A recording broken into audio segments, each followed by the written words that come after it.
Hi hello ನಮಸ್ತೆ ಎಲ್ಲರಿಗೂ. ಎಲ್ಲರೂ ಹೇಗಿದ್ದೀರಾ? ನೀವೆಲ್ಲರೂ ಚೆನ್ನಾಗಿದ್ದೀರಾ ಅಂತ ಅಂದ್ಕೊಂಡಿದ್ದೀನಿ. ಹಾಗೆ ನಾನು ಕೂಡ ಚೆನ್ನಾಗಿದ್ದೀನಿ ಅಂತ ಹೇಳ್ತಾ ಇವತ್ತಿನ ಕುಕ್ಕಿಂಗ್ ಬ್ಲಾಗ್ನ ಸ್ಟಾರ್ಟ್ ಮಾಡ್ತಾಯಿದ್ದೀನಿ. ಇವತ್ತು ನಾನು ಬಟರ್ ಗಾರ್ಲಿಕ್ ಫಿಶ್ ಫ್ರೈ ಮಾಡ್ತಾಯಿದ್ದೀನಿ. ತುಂಬ ಚೆನ್ನಾಗಿರುತ್ತೆ, ತುಂಬ ಸಿಂಪಲಾಗಿರುತ್ತೆ ಮತ್ತು ಬೇಗ ಕೂಡ ಈ ರೆಸಿಪಿ ಆಗುತ್ತೆ. ಬನ್ನಿ ಇದು ಯಾವ ಥರ ಮಾಡೋದು ಅಂತ ಒಂದು ಸಲ ಎಲ್ಲ ನೀಟಾಗಿ ಕ್ವಿಕ್ಕಾಗಿ ನೋಡ್ಕೊಂಡು ಬಂದ್ಬಿಡೋಣ. ನಾನಿಲ್ಲಿ ಫಿಶ್ನ ತೊಳೆದು ನೀಟಾಗಿ ಸೋರ್ಸೋಕೆ ಇಟ್ಟಿದ್ದೆ ನೀರೆಲ್ಲ. ಅದಾದ ನಂತರ ಒಂದು ಪ್ಲೇಟಲ್ಲಿ ಫಿಶ್ನ ಹಾಕ್ಕೊಂಡು ಅದಕ್ಕೆ ಉಪ್ಪನ್ನ ಉದುರಿಸ್ಕೊಳ್ತಾ ಇದ್ದೀನಿ. ಒಂದು ಸೈಡು ನಾವು ಉಪ್ಪು ಉದುರಿಸ್ಕೊಂಡಿದ ನಂತರ ಅದನ್ನ ನೀಟಾಗಿ ಕೈಯಿಂದ ಎಲ್ಲನೂ ಅಪ್ಲೈ ಮಾಡ್ಕೊಳ್ಬೇಕಾಗುತ್ತೆ.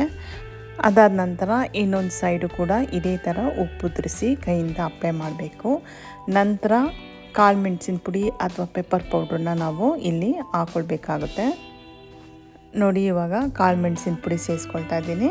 ಕಾಳು ಮೆಣಸಿನ ಪುಡಿ ಕೂಡ ಸೇಮ್ ಉಪ್ಪನ್ನ ಹೇಗೆ ನಾವು ಸೇರಿಸ್ಕೊಂಡ್ವಿ ಅದೇ ಥರ ಇದು ಕೂಡ ಎರಡು ಸೈಡನ್ನೂ ಕಾಳು ಮೆಣಸಿನ ಪುಡಿ ಹಾಕಿ ಕೈಯಿಂದ ನೀಟಾಗಿ ಅಪ್ಲೈ ಮಾಡ್ಕೊಳ್ಬೇಕು.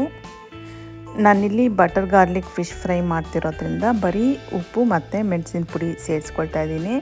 ನೀವು ಬಟರ್ ಗಾರ್ಲಿಕ್ ಫಿಶ್ ಫ್ರೈ ಬೇಡ, ನಾನು ನಾರ್ಮಲಾಗಿ ಫ್ರೈ ಮಾಡ್ಕೊಳ್ತೀನಿ ಅಂದರೆ ಆವಾಗ ನೀವು ಮೆಣಸಿನ್ಕಾಯಿ ಪುಡಿ ಮತ್ತು ಉಪ್ಪು, ಅರಿಶಿನ, ಜಿಂಜರ್ ಗಾರ್ಲಿಕ್ ಪೇಸ್ಟು ಮತ್ತು ವಿನಿಗರು ಅಥವಾ ಲೆಮನ್ ಜ್ಯೂಸ್ ಎಲ್ಲ ಹಾಕಿ ನೀವು ಅದನ್ನ ಮ್ಯಾರಿನೇಟ್ ಮಾಡಿ ಇಟ್ಕೊಳ್ಬೋದು. ನಾನು ಇವಾಗ ಇಲ್ಲಿ ನಿಂಬೆ ಹಣ್ಣಿನ ಜ್ಯೂಸ್ ಸೇರಿಸ್ತಾ ಇದ್ದೀನಿ.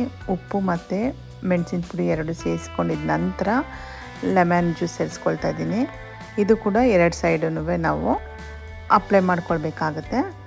ಇದಾದ ನಂತರ ನಾವು ಸುಮಾರು 1 ಗಂಟೆ, ಅರ್ಧ ಗಂಟೆಯಿಂದ 1 ಗಂಟೆ ನಾವು ಮ್ಯಾರಿನೇಟ್ ಮಾಡಿ ಇಡಬೇಕು.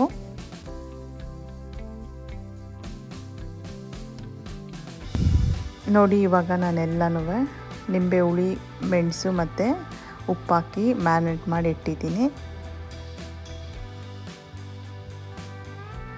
ಸುಮಾರು 1 ಗಂಟೆ ಆದ ನಂತರ ನಾನಿವಾಗ ತವಾನ ಬಿಸಿ ಮಾಡೋಕ್ಕೆ ಇಟ್ಟಿದ್ದೀನಿ. ತವ ಕಾದ ನಂತರ ನಾನಿಲ್ಲಿ ಎಣ್ಣೆ ಸೇರಿಸ್ಕೊಳ್ತಾ ಇದ್ದೀನಿ. ಎಣ್ಣೆ ಸೇರಿಸ್ಕೊಂಡಿದ್ದ ನಂತರ ನಾನು ಇವಾಗ ಮ್ಯಾರಿನೇಟ್ ಮಾಡಿಟ್ಟಿದ್ದ ಫಿಶ್ನ ಸೇರಿಸ್ಕೊಳ್ತಾ ಇದ್ದೀನಿ. ಈ ಫಿಶ್ಶು ಒಂದು ಸೈಡು ಒಂದು 5 ನಿಮಿಷ ಬೆಂದ ನಂತರ ನಾವು ಇನ್ನೊಂದು ಸೈಡ್ ತಿರುಗಿಸ್ಕೊಳ್ಬೇಕು. ನೋಡಿ, ಇವಾಗ ನಾನು ಇನ್ನೊಂದು ಸೈಡ್ ತಿರುಗಿಸ್ಕೊಳ್ತಾ ಇದ್ದೀನಿ.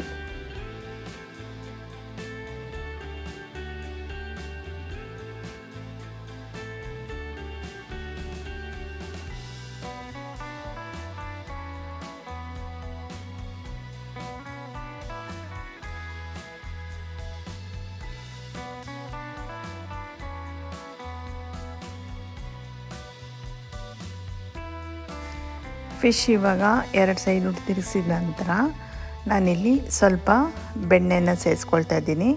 ಬೆಣ್ಣೆ ಸೇರಿಸ್ಕೊಂಡಿದ ನಂತರ ನಾನಿಲ್ಲಿ 1 ಗೆಡ್ಡೆ ಬೆಳ್ಳುಳ್ಳಿನ ಸಣ್ಣದಾಗಿ ಕಟ್ ಮಾಡಿಟ್ಕೊಂಡಿದ್ದೆ, ಅದನ್ನ ಸೇರಿಸ್ಕೊಳ್ತಾ ಇದ್ದೀನಿ. ಬೆಳ್ಳುಳ್ಳಿ ಚೆನ್ನಾಗಿ ಫ್ರೈ ಆಗಬೇಕು, ಬ್ರೌನಾಗಿ.